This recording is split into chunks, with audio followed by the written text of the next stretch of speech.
भागवत जी, इन्होंने एक बार स्टेटमेंट दिया था कि 50 साल के लिए हिंदू युवा अपने देवी देवताओं को भूल जाए। मोहन भागवत जी ने एक बात और कही थी कि राष्ट्र एकता के लिए यदि मुझे गौ मांस खाना पड़े तो मैं गौ मांस खा लूंगा। मुझे भरोसा है कि ऐसा कुछ नहीं कहा होगा। धीरेन्द्र शास्त्री को कैसा मानते हैं? उनकी हरकतें थोड़ी सी अब्सर्ड नहीं लगती हैं? बहुत सारे युवा जो हैं उनको वो थोड़े से मतलब बचकाने टाइप के लगते हैं। बचकाने इसलिए लगते हैं। एक स्वयंसेवक के लिए राष्ट्र बड़ा है कि धर्म? अगर राष्ट्र कल को कहे कि राम मंदिर को तोड़ के मस्जिद बनाना है तो आप राष्ट्र के साथ जाएंगे कि धर्म के साथ जाएंगे?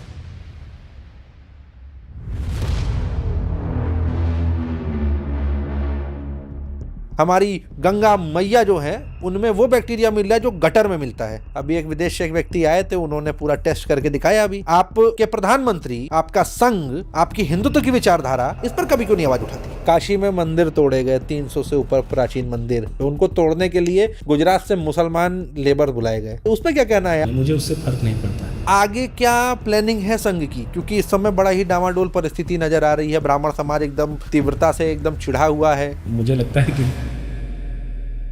महाकुंभ का प्रचार प्रधानमंत्री नरेंद्र मोदी जी ने पूरे देश में किया था जी, और बिल्कुल क्रेडिट भी लिया कि हम महाकुंभ करा रहे हैं। योगी जी ने कहा ये तो मोदी जी के निर्देश में, उनके नेतृत्व में हुआ। जो लोग मरे थे महाकुंभ में, उनकी मृत्यु का क्या कहते हैं जिम्मेदारी किसने लिया? क्या संघ का कोई अधिकारी आके लिया? प्रधानमंत्री ने लिया? मुख्यमंत्री ने लिया? या किसी अधिकारी ने जो वहां पे क्या कहते हैं ड्यूटी पे थे, किसी ने लिया? किसी डीएम ने उस घटना के ऊपर अपने ऊपर जिम्मेदारी ली? कितने लोग मरे? अगर किसी ने नहीं ली तो मैं यहाँ कह रहा हूँ, मैं प्रयागराज का निवासी हूँ, मैं जिम्मेदारी ले नहीं पाऊँ। भाई, जिन लोगों का निधन हुआ वो दुखद घटना थी, उसमें कोई संदेह नहीं है। लेकिन उस समय भी हम लोगों ने संदेह जाहिर किया था और श्रद्धालुओं ने भी बताया था कि कुछ लोग आए थे जो भगदड़ मचाने का प्रयत्न किए थे। हालांकि वो जाँच अभी भी हो रही है, तो अब क्या कह सकते हैं। घटना तो घटी थी, उसमें कोई संदेह नहीं है, लेकिन इतनी बड़ी घटना नहीं थी जितना विपक्ष चिल्ला रहा था। गंगा जी के पानी में वही बैक्टीरिया पाया जाता है जो गटर में पाया जाता है। अभी एक विदेश से एक व्यक्ति आए थे, उन्होंने पूरा टेस्ट करके दिखाया। अभी प्रधानमंत्री जी ने कभी इस बात पर ध्यान नहीं दिया। एक अग्रवाल साहब थे लखनऊ में, प्रोटेस्ट करते करते मर गए बेचारे। गंगा को सफा करना है, गंगा को बचाओ, तब भी ध्यान नहीं दिया गया।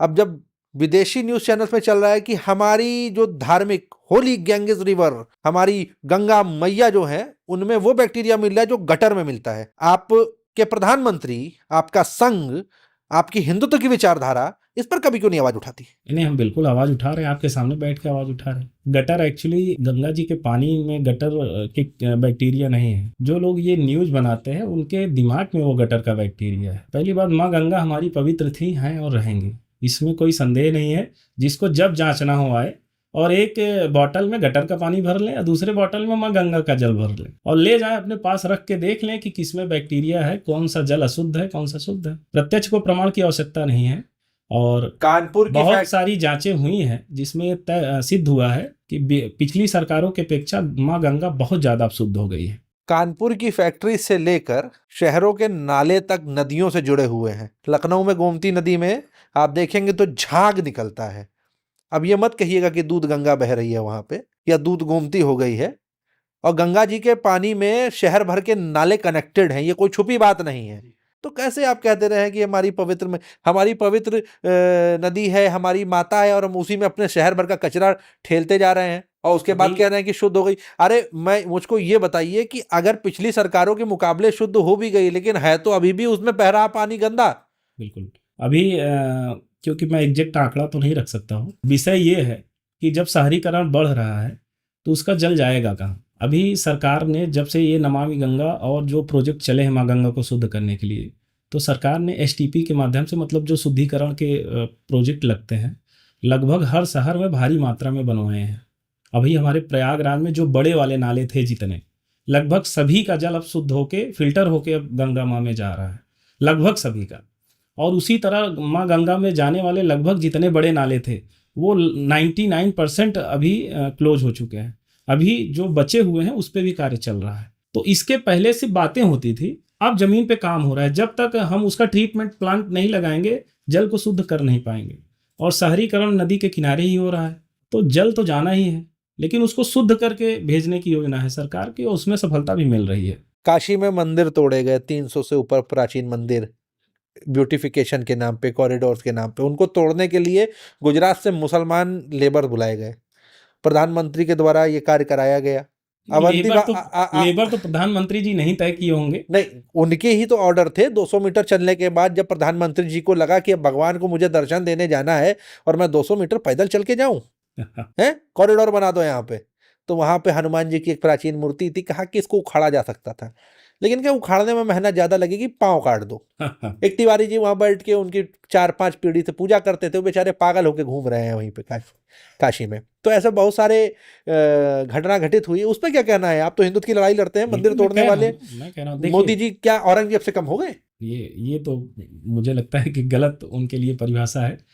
और रही बात कॉरिडोर की, तो जब बनारस में कॉरिडोर बनाने के लिए, क्योंकि कॉरिडोर को ही लोग गलत सिद्ध कर देते हैं, आज बनारस दूसरा बनारस हो गया है। लोग माने या ना माने, मुझे उससे फर्क नहीं पड़ता है।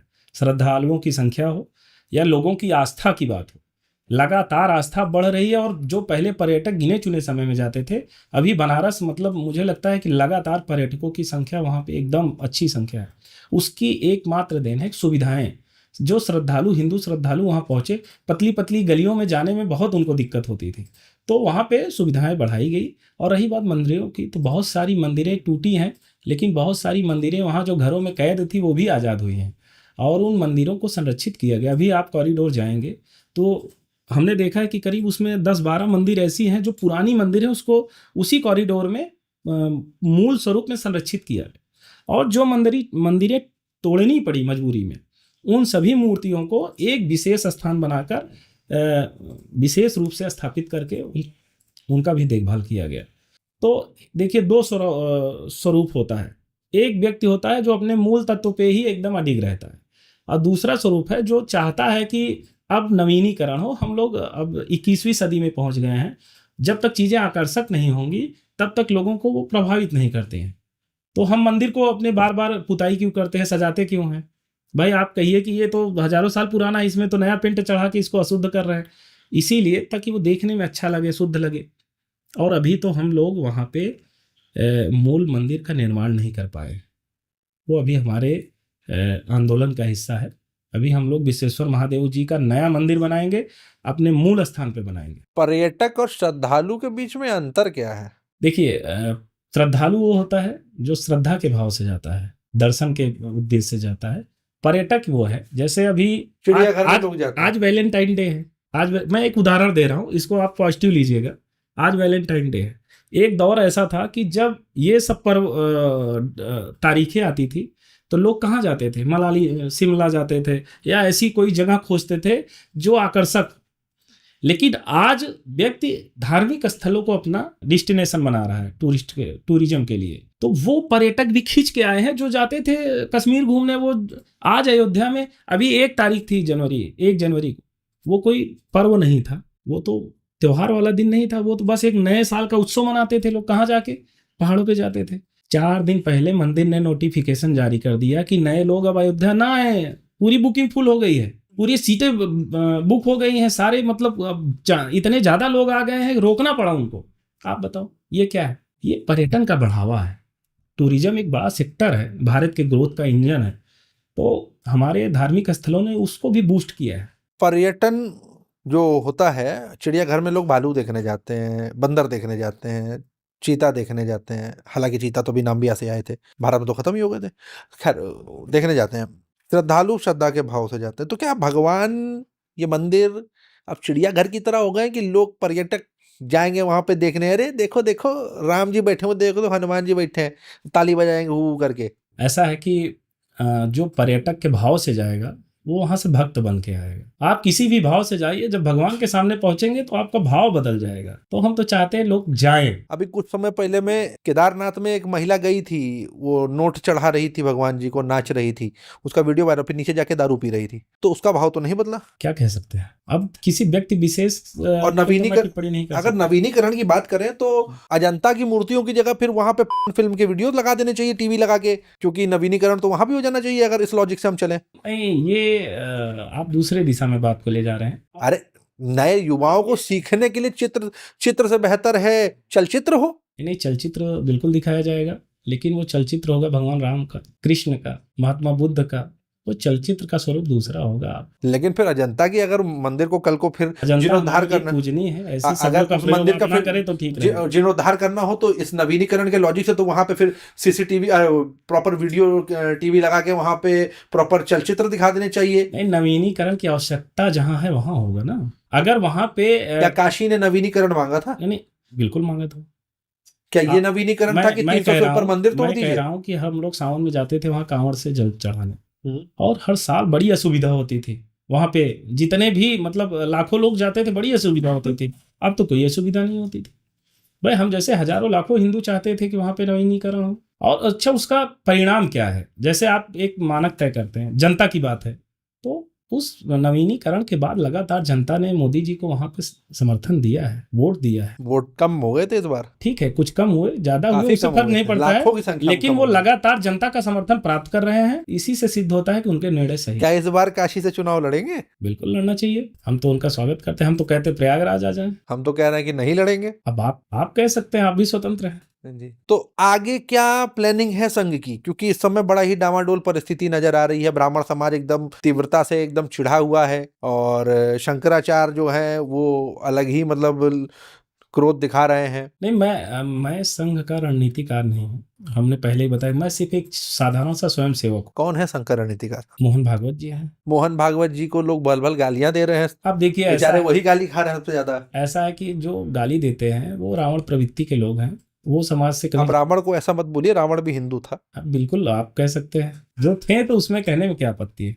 तो जैसे मैं हिंदुत्व शब्द सुनता हूँ, मैं वेदों का मतलब कह सकते हैं अंदर एकदम मतलब घुस गया। मैंने ऋग्वेद पढ़ा, सामवेद पढ़ा, यजुर्वेद पढ़ा, अथर्ववेद पढ़ा, उपनिषदों पे गया, मैंने स्मृतियों का अध्ययन किया। बहुत बढ़िया। तो अध्ययन करते करते मुझे 54 के करीब स्मृतियां मिली।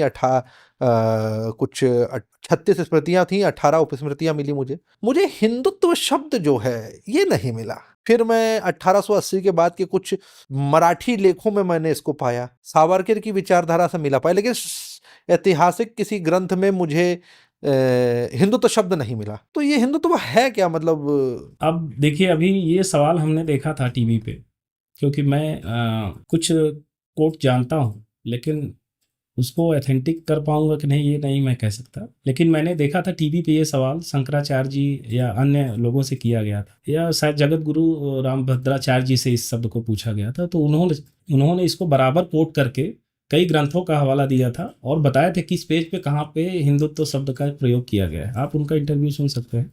अब जैसे हम लोग हिंदू संघ में हिंदुआ सोदरा सर्वे, ना हिंदू पतितो मम दीक्षा हिंदू रक्षा मम मंत्रा समानता, ये सब मंत्र हैं बहुत पहले से ही, जो हम अर्थ क्या है इसका? अब यही कि ये हिंदुओं की भूमि है, और हम हिंदुओं को यहाँ पर मम दीक्षा हिंदू रक्षा, हिंदुओं की रक्षा के बारे में हमको सोचना चाहिए और समानता का भाव रखना चाहिए। हिंदू कौन है? हिंदू जो इससे हिंदू एक भूभाग को परिभाषित करता है। तो यहाँ पे रहने वाला मुसलमान भी हिंदू है? अभी तो ये बात तो हमारे संघ के मोहन भागवत जी कह चुके हैं कि जितने यहाँ पर इस क्या कहते हैं, हिमालय से लेकर और इस समुद्र तक जो ये भूभाग है, अटक से लेके कटक तक, इस भूभाग में जो भी निवासी है वो हिंदू हैं, वो अपने आप को मानो या नहीं। उसमें तो पाकिस्तान भी आ जाएगा। बिल्कुल है। तो कल को पाकिस्तान भारत को टेक ओवर करके बोले कि अब ये देश हमारा है, तो आप स्वीकार कर लेंगे कि ये हिंदू है? टेक ओवर कौन किसको करेगा वो तो समय बताएगा। क्या आप बात कर रहे हैं? वो पीओके लेके चले गए, आप 1 इंच बढ़ पाए हैं? नहीं, वो तो समय बताएगा। आप 1 इंच बढ़ पाए? आपके भारत के पास में क्षमता थी बांग्लादेश को अंदर लेने की, लेकिन आपने दूसरा दुश्मन खड़ा कर दिया। आप 1 इंच अंदर बढ़ पाए हैं? बलूचिस्तान ले पाएंगे ये हमारी अभी प्रेजेंट की सरकार? आपके कॉन्स्टिट्यूशन में तो एक्सपेंशनिस्ट पॉलिसी है ही नहीं, आप बढ़ेंगे कैसे? नहीं, आप ये बात अगर आप पाकिस्तान के न्यूज चैनल पे जाके देखेंगे तो वो लोग ज्यादा अच्छे से आपको समझाएंगे कि बलूचिस्तान में क्या चल रहा है। मैं पाकिस्तान का न्यूज चैनल नहीं देख पाता, सॉरी। हाँ, तो इसीलिए आप समझ नहीं पा रहे हैं ना कि हो क्या रहा है। चीजें अब कह रहे हैं बदल रही हैं धीरे धीरे, बहुत जल्द आपको परिणाम दिखेंगे। अभी उस पर टिप्पणी क्या करें?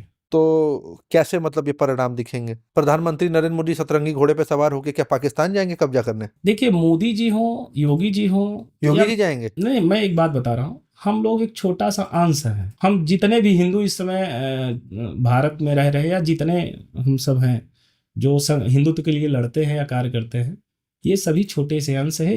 हिंदुत्व का कार्य बहुत बड़ा है, भारत का कार्य बहुत बड़ा है।